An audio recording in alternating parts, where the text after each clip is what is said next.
السلام عليكم اخوان، هذا الشارع حيفا نفذتها شركة ألمانية وفرنسية وهولندية. شوف لو تمطر الدنيا فد 10 سنين ما اعتقد يفيض، وما صادف أنا هنا بهالمكان 20 سنة انه هذا الشارع فاض. مو 20 سنة، من 85 انا هنا، وحسبوا حسابكم ما شفت يوم هذا الشارع فاض.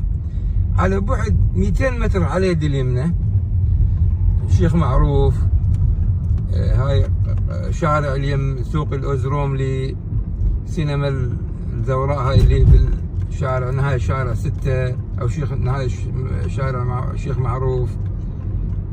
أقل مطرة تفيض.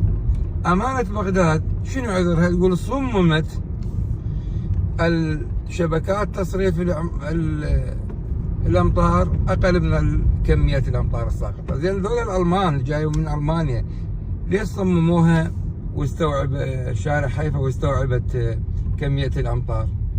زين الخضراء ايضا نفذتها شركه اجنبيه، منطقه الخضراء يعني جرين زون، صالحيه، عندنا الوزيريه، عندنا منطقه بالكاظميه راحت عن بالي ابد ما تغرق. حي الفرات ايضا عندنا بالجهه حي البنوك ما يغرق.